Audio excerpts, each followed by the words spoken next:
भाई विपक्ष के पास बोलने के लिए अब कुछ बचा नहीं है। एक तरफ वो देख रहे हैं और इस बात की घबराहट है उनको कि देश के प्रधानमंत्री एक के बाद एक बिहार में आकर हजारों करोड़ की योजनाओं को बिहार और बिहारियों के लिए समर्पित कर रहे हैं। ये प्राथमिकता दर्शाता है हमारे प्रधानमंत्री की बिहारियों के प्रति, और इस बात का डर विपक्ष को सता रहा है, जिसकी वजह से विपक्ष ऐसी बातें कह रहे हैं जिसके कोई मायने नहीं।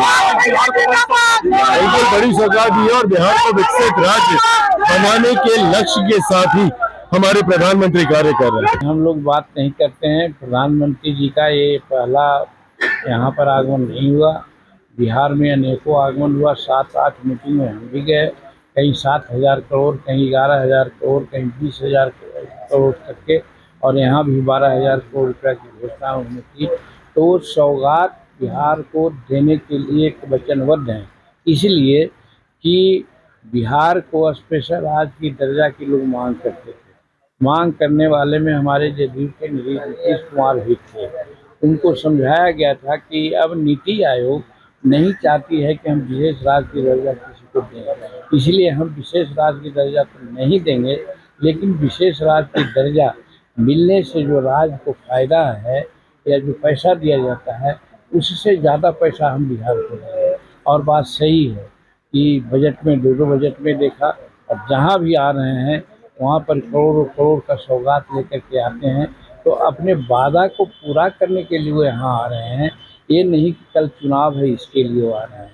हो सकता है चुनाव में फ़ायदा हो, ये अलग बात है, लेकिन नरेंद्र मोदी जी जो बिहार के साथ वादा किए थे और उन लोगों के मुंह पर तमाचा मारने के लिए आ रहे हैं जो विशेष राज्य के दर्जा के नाम पर केंद्र सरकार का क्रिटिक था, विरोध करता था, उनको समझाने के लिए आ रहे हैं।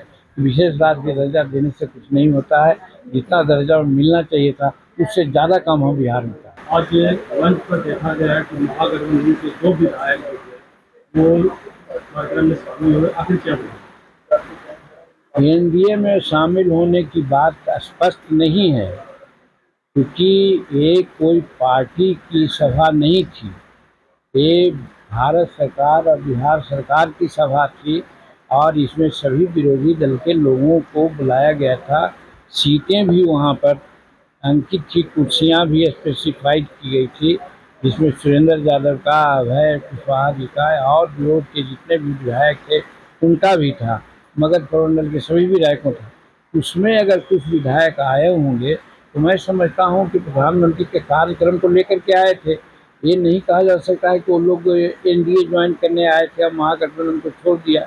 और अगर ऐसी बातें होगी तो आगे ये बात स्पष्ट होगी, और अगर वो एनडीए में आते हैं महागठबंधन छोड़ के थे तो मैं तो स्वागत करूंगा, उनको कहूंगा कि तो कहीं गलत रास्ते पर हैं, वो ठीक रास्ते पर आ जाएंगे।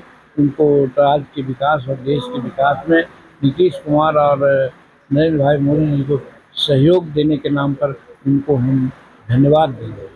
कि लालू यादव जी इस प्रकार की अपभ्रंश भाषा या गंवारी भाषा बोलने के लिए जाने जाते हैं। उनसे कोई अहम बात कभी हम लोग ने नहीं सुनी है। वो जनता को ये कहते हैं कि हम भैंस के पूँछ पकड़ करके भैंस पर चढ़ करके हम काम करते हैं या दिखलाते हैं। ये कह कर के लोगों को, अपने लोगों को जो मूर्ख हैं, कम पढ़े लिखे हुए हैं, उनको समझाते हैं, तो वो सभी को मूर्ख समझते हैं। जबकि आज की बिहार की जनता वो मूर्ख नहीं है जिसको के बारे में वो सोचते हैं।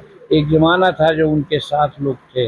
अब बिहार की जनता चाहे जिस जात और धर्म का हो, सब भारत की और बिहार की राजनीति को समझता है। इसलिए वो जो कह रहे हैं वो उनकी बात है।